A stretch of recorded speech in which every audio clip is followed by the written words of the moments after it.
జరిగిన పరిస్థితి అందరికీ కూడా తెలిసిందే. గత చరిత్రలో ఎప్పుడూ జరగని విధంగా ఏకంగా 99% వాగ్దానాలు అమలు చేశాం. ఎప్పుడు జరగలేదు ఆంధ్ర రాష్ట్ర చరిత్రలో కానీ దేశ చరిత్రలో కానీ. ఈ మాదిరిగా మేనిఫెస్టో అన్నది ఒక పవిత్ర గ్రంథంగా భావించి అదొక బైబిల్ గాను, అదొక ఖురాన్ గాను, అదొక భగవద్గీత గాను భావిస్తూ టిక్కు పెట్టమని చెప్పి ప్రతి ఇంటికి పంపించి, టిక్కు పెట్టమని చెప్పి ప్రతి అడుగుతూ, ఆ ప్రతి అక్క చెల్లెమ్మల ఆశీస్సులు తీసుకుంటూ, ఆ ఇంట్లో ఉన్న అవ్వాతాతల దీవెనలు తీసుకుంటూ, ఏ రోజు కూడా ఈ మాదిరిగా బటన్లు నొక్కడం, ఏకంగా 2,70,000 కోట్ల రూపాయలు ఎటువంటి వివక్ష లేకుండా, ఎటువంటి లంచాలు లేకుండా, ఏ నెలలో ఏమిస్తామో అని ముందే చెప్పి క్యాలెండర్ ప్రకటించి, ఆ నెలలో అది తప్పకుండా ప్రతి సంవత్సరం తూచా తప్పకుండా ప్రతి సంవత్సరం అది జరిగేట్టుగా చేస్తూ ఏకంగా 2,70,000 కోట్ల రూపాయల వివిధ పథకాల ద్వారా మాట తప్పకుండా జరగడం కూడా గతంలో ఎప్పుడూ కూడా చూడలేదు, జరగలేదు. ఇవన్నీ కూడా నేను ఏదైతే చెప్తా ఉన్నానో ఇవన్నీ ఎప్పుడూ చూడని మార్పులు, గతంలో ఎప్పుడూ జరగని సంస్కరణలు. విద్యారంగంలో అయితేనేమి, వైద్య రంగంలో అయితేనేమి, వ్యవసాయ రంగంలో అయితేనేమి, సామాజిక న్యాయం అంశంలో అయితేనేమి, మహిళా సాధికారత అంశంలో అయితేనేమి, గవర్నెన్స్ విషయంలో అయితేనేమి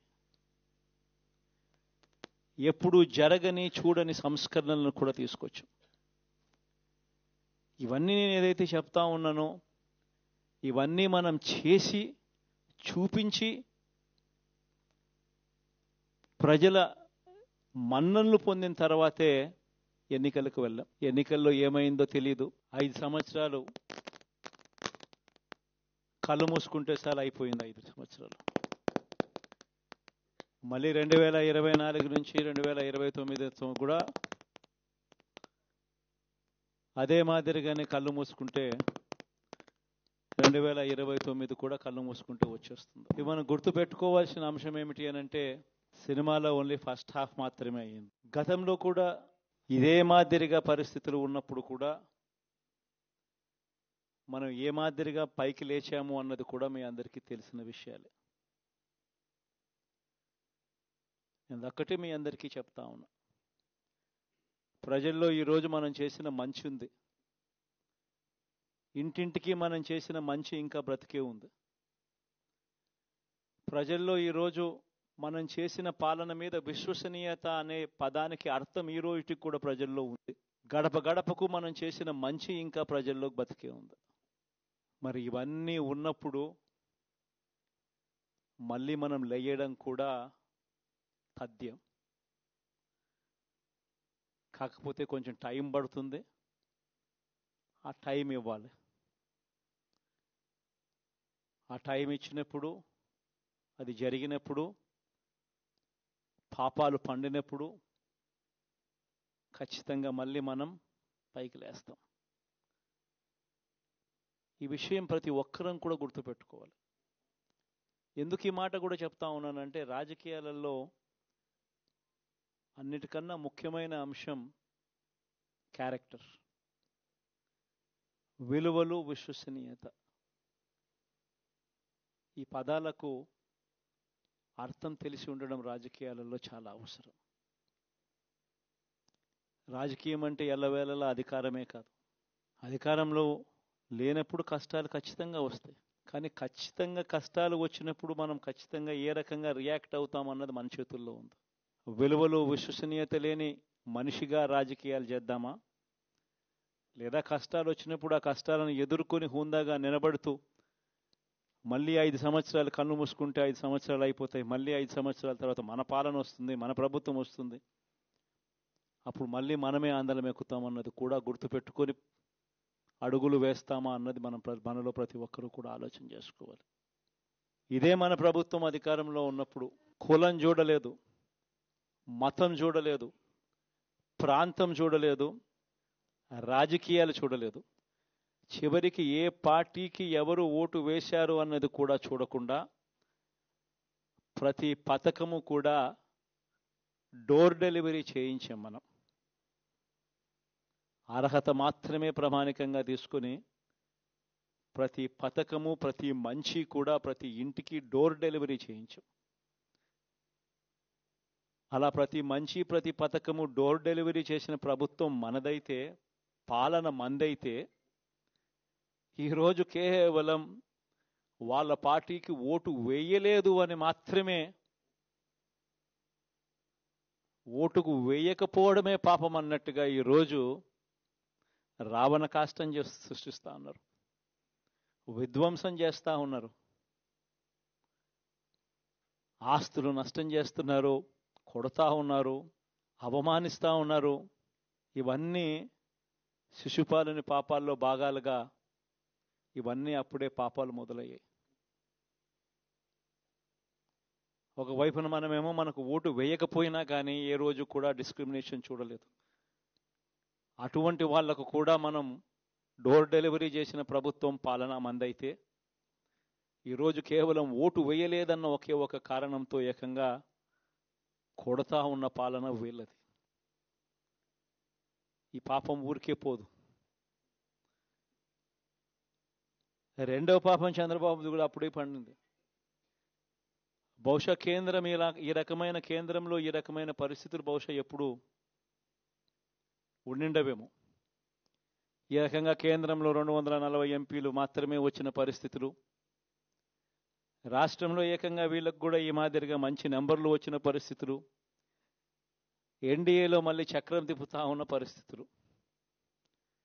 ఇలాంటి పరిస్థితుల్లో కూడా ప్రత్యేక హోదాను అడక్కపోవడం చంద్రబాబు చేసిన మరో పాపానికి కూడా మరో నాంది. ఇలాంటి పరిస్థితుల్లో కూడా ప్రత్యేక హోదా మనం అడిగి తెచ్చుకోలేకపోతే రాష్ట్రంలో ఏ ఒక్క యువకుడు కూడా క్షమించడు చంద్రబాబు నాయుడు. మనం కొంచెం ఈ పాపాలు పండేదాకా మనం గట్టిగా దీన్ని నిలబడగలిగితే, ముందుకు తీసుకొని పోగలిగితే ఈ పోరాటాన్ని ఆటోమేటిక్గా శిశుపాలుని 100 పాపాలు ఫాస్ట్గా ఎరోడ్ అయిపోతాయి. కాబట్టి ప్రతి ఒక్కరూ ఈ విషయాలన్నీ గుర్తుపెట్టుకోమని కోరుతాం. ఇవన్నీ బహుశా నేను చెప్పేటివన్నీ కూడా మీ అందరికీ కూడా తెలియనేటివి కాదు. కేవలం నేను మీ అందరికీ గుర్తు మాత్రమే చేస్తా ఉన్నా. కష్టాలు రావడం అన్నది సర్వసహజం. కష్టాలు ఇలా మనం ఎదుర్కొని నిలబడడం అన్నది మన చేతుల్లో ఉన్న అంశం అన్నది మాత్రం ఖచ్చితంగా ప్రతి ఒక్కరూ గుర్తుపెట్టుకోమని మీ అందరితో కూడా కోరుతా ఉన్నా. శాసనసభలో, చట్టసభలో మీ సభే అన్నిటికన్నా ముఖ్యమైన సభ అవుతుంది. ఓటు వేయలేదు అన్న ఒకే ఒక కారణంతో మనుషుల్నే కొడతా ఉన్న పరిస్థితుల్లో, మనుషుల్ని అవమానిస్తూ ఉన్న పరిస్థితుల్లో, మనుషుల్నే బలవంతంగా ఆస్తి నష్టం చేస్తూ ఉన్న పరిస్థితుల్లో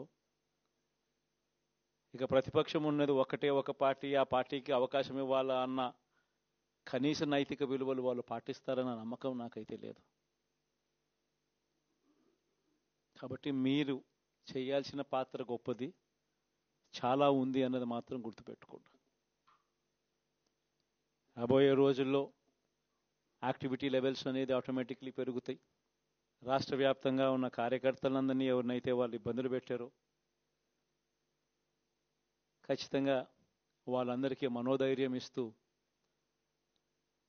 వాళ్ళ గ్రామాలకు వెళ్ళి వాళ్ళకు తోడుగా ఉండే కార్యక్రమాలు చేసే కార్యక్రమాలు జరుగుతాయి. రాబోయే రోజుల్లో ఇంకా టైం గడిచే కొద్దీ ప్రజల్లోకి వెళ్ళే కార్యక్రమాలు ఇంకా ముమ్మరం అవుతూ పోతాయి.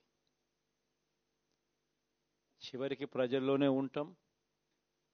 ప్రజలతో కలిసి పోరాడే కార్యక్రమం వేగంగా టైం గడిచే కొద్దీ మనము వేగంగా అడుగులు ముందుకు వేస్తాం. ఒకటి మీ అందరికీ చెప్తా ఉన్నా, ఏకంగా 14 నెలలు పాదయాత్రలు చేశాం. ఆ వయసు ఈ రోజుటికి నాకుంది. ఆ సత్తువ ఈ రోజుటికి నాకుంది. కాబట్టి మీరు మాత్రం ప్రతి ఒక్కరూ గుర్తుపెట్టుకోండి, ఆ టైం వచ్చేదాకా మీ పాత్ర చాలా కీలకం. ప్రతి ఒక్కరూ ఈ విషయాన్ని మాత్రం గుర్తుపెట్టుకొని మీ అందరితో కూడా సవినయంగా వేడుకుంటా ఉన్నాను.